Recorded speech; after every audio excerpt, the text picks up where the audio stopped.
భారత ప్రజాస్వామ్యం పట్ల మక్కువతోటి, అదేవిధంగా ఈ ఎన్నికల ప్రక్రియ పట్ల విశ్వాసంతో ఈ భారతీయులందరూ విశేష సంఖ్యలో ఈ దేశం యావత్తు కూడా ఓటింగ్లో పాల్గొన్నటువంటి విషయం మనందరికీ తెలుసు.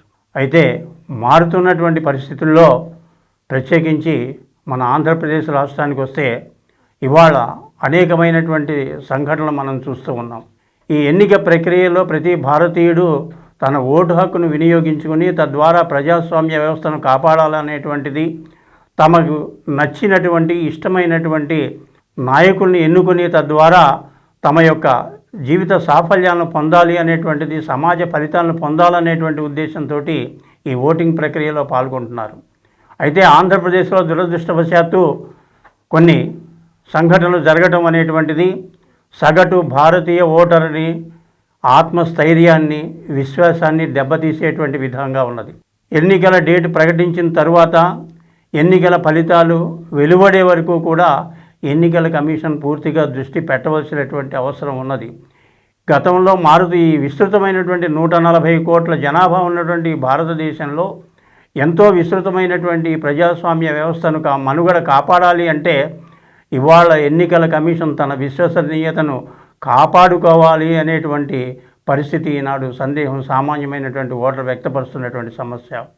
ఇందు మూలంగా నేను కేంద్ర ఎన్నికల కమిషన్ రాజీవ్ కుమార్ గారికి, ఆంధ్రప్రదేశ్ రాష్ట్ర ఎన్నికల ప్రధానాధికారి మీనా గారికి, అదేవిధంగా ఆంధ్రప్రదేశ్ రాష్ట్ర చీఫ్ సెక్రటరీ గారు జవహర్ రెడ్డి గారికి మెయిల్ ద్వారా విజ్ఞాపన పత్రం సూచనలు చేయడం జరిగింది.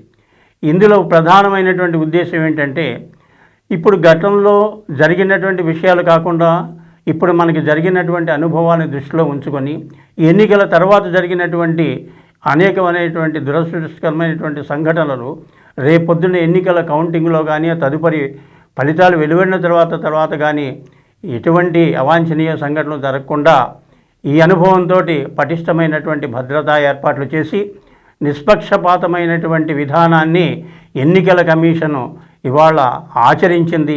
తద్వారా భారతీయ ఆంధ్రప్రదేశ్ రాష్ట్ర ప్రజల యొక్క ఆలోచనలకు అనుగుణంగానే ఈ యొక్క ఫలితాలు వెలువడ్డాయనేటువంటి విశ్వాసాన్ని తీసుకురావాల్సినటువంటి అవసరం ఈనాడు కనబడుతోంది.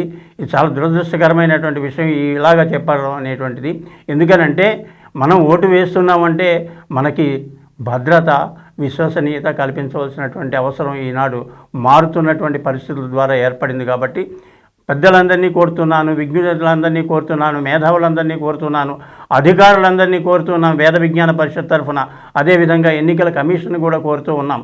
నిష్పక్షపాతమైనటువంటి ఎన్నికల ప్రక్రియని భవిష్యత్తులో నిర్వహించాలని, తద్వారా ఎన్నికల కమిషన్ మీద ఈ భారత ప్రజలకి, రాష్ట్ర ప్రజలకి ఉన్న విశ్వాసానికి ప్రతిరూపంగా ఎన్నికల కమిషన్ పనిచేయాలని చెప్పి మనస్ఫూర్తిగా కోరుకుంటూ, ఈ యొక్క భారత రాజ్యాంగం పట్ల, ఎన్నికల విధానం పట్ల, కమిషన్ పట్ల ఒక సంపూర్ణమైనటువంటి విశ్వాసం, చట్టబద్ధత కలిగినటువంటి ఒక నమ్మకం అనేటువంటిది కలిగినటువంటి ఒక సగటు భారతీయ ఓటరుగా నేను ఈ విజ్ఞప్తి చేస్తూ ఉన్నాను వేద విజ్ఞాన పరిషత్ తరఫున. నేను ఈ ఆంధ్రప్రదేశ్ రాష్ట్రంలో ఈ వేద విజ్ఞాన పరిషత్ అనేటువంటిది దాదాపు 25 సంవత్సరాల క్రితం ఏర్పాటు చేశాను. దీని ద్వారా ఆర్థిక, సామాజిక, రాజకీయ, సాంస్కృతిక కార్యక్రమాలు నిర్వహిస్తూ ఎప్పటికప్పుడు నిష్పక్షపాతంగా ఈ యొక్క ప్రజల శ్రేయస్సు కోసమని, సమాజ అభివృద్ధి కోసం అని చెప్పి ఈ అనేక సంక్షేమ కార్యక్రమాలు మేము చేస్తూ అధికారులకు కానీ ప్రభుత్వాలకు కానీ నిర్మోహమాటంగా మా అభిప్రాయాన్ని తెలియజేస్తూ ఉన్నాము. నా పేరు దేవరకొండ వెంకట బాలసుబ్రహ్మణ్యం, మాది ఉండి అగ్రహారం.